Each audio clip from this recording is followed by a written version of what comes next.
Hey, hey, hey! Welcome to Language Lab FM.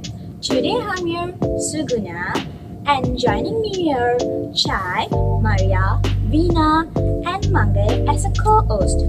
We also got our amazing lecturer, Sir Harif, joining us later as our special guest interviewer.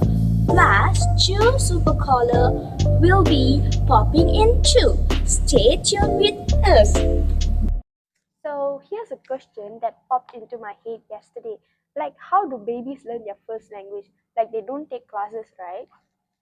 Yeah, uh, actually, they learn through what we say to them.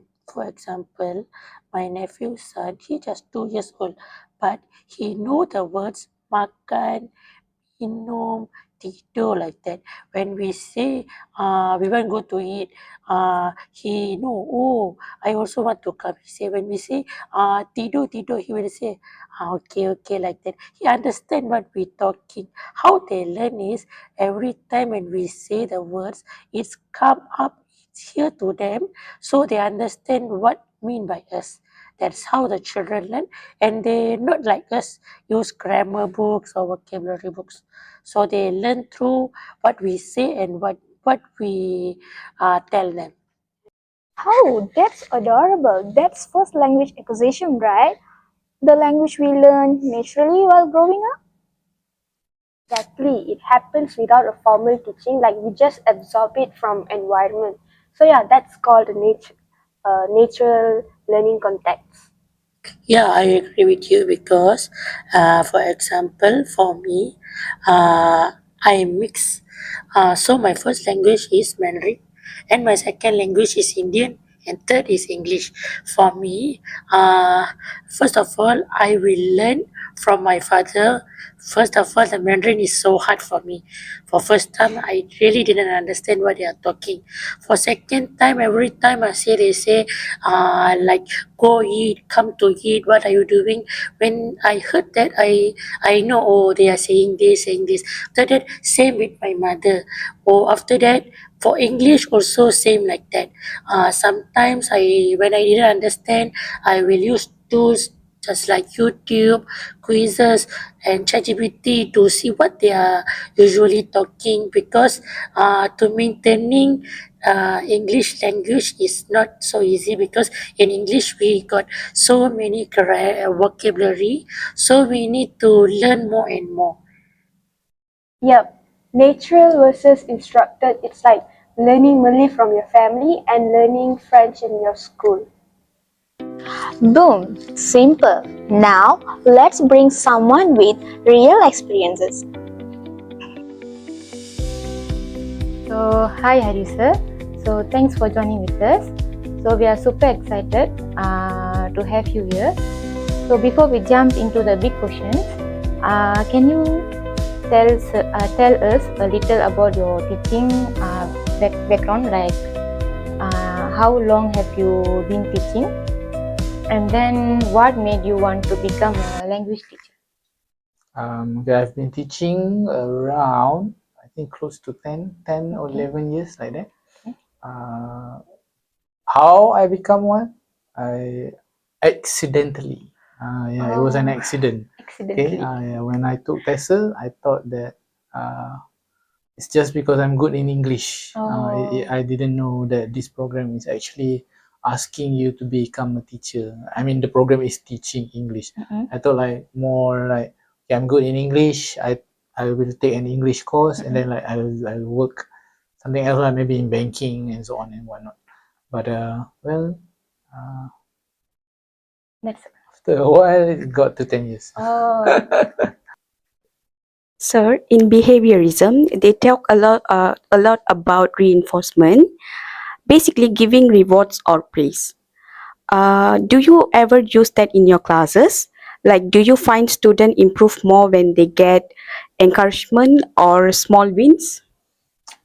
I think in essence, in overall, I'm not sure to how much, to a degree, that my rewards are helping them, but I use them for certain situation, I did use them a bit. But to an extent whereby, but I believe so lah. I believe that the reward system is kind of beneficial. It's in terms of giving out motivation, like extra motivations, so that the students will feel engaged and so on. But in terms of like the effectiveness in the long run, I'm not too sure, because for me, external rewards like this, it can be damaging, because you would want to do something because you get something in terms of something physical, or anything like you are expected. The reward, it doesn't come from the inside, it is very external in nature. So yeah, I'm not a big advocate for the reward system, but I did use it before, and I find it useful at times. Finally, Sir Arif, what would you like to say for your future teachers? Okay, I think future teachers, in terms of teaching, is it? Okay, in terms of teaching, uh, just so you know, you need a lot of perseverance. Okay, perseverance, I think, is the key, because along the way you will do mistakes a lot. You'll find that sometimes you are on the edge, whereby you'll meet certain situations with your students that are not the ideal situation, whereby, like, for example, you think that, okay, it's going to be straightforward. You come in, you teach the class, and all the class feels good, and then that's it, go back. There are times where you meet certain situations, in terms of like, maybe some students lack the motivation, and some students lack discipline, and some students are not that into your lesson. So those are some of the things that you need to have perseverance lah. So at the end of the day, you would do everything it takes, because you cannot dismiss. Okay, so for future teachers, take note that you cannot dismiss your students just like that. So you need to find ways to, at the end, help them, because we as future teachers, and me teacher, there's one thing, the main purpose of teaching is like, whatever you do, as long as the teaching process is there. So if, let's say, you encounter all of this problem, but at the end of the day your students learn something from you, then yeah, that shows that you've gone through, you persevered through the part as a teacher. And I hope future teachers keep strong. That's a great advice, sir. Thank you so much. All right, welcome. Okay, let's talk theories. Don't worry, we'll keep it simple. One of the biggest name is expression. It says we learn language best when we hear stuffs we almost understand. Like not too easy, not too hard, just enough to make your brain go. Wait, I think I get that.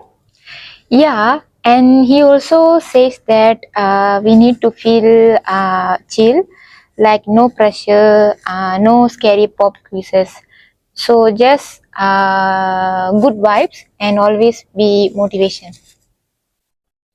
Yes, and it's about behaviorism. Behaviorism is a habit.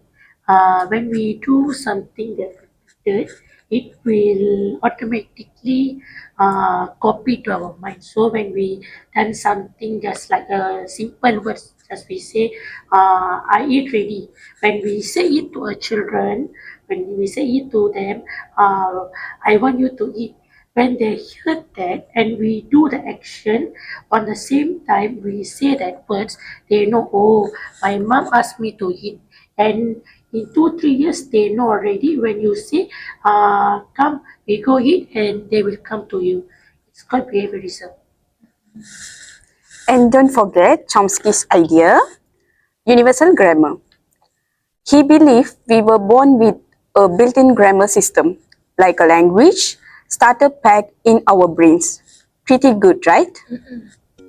Now let's talk about real life struggles and teachers' role. So some students, they may know the answer, but they scared to raise up their hand to answer because they scared they might screw up. Yeah, and not everyone learns the same way. Some have learning difficulties or just need more time or support lah.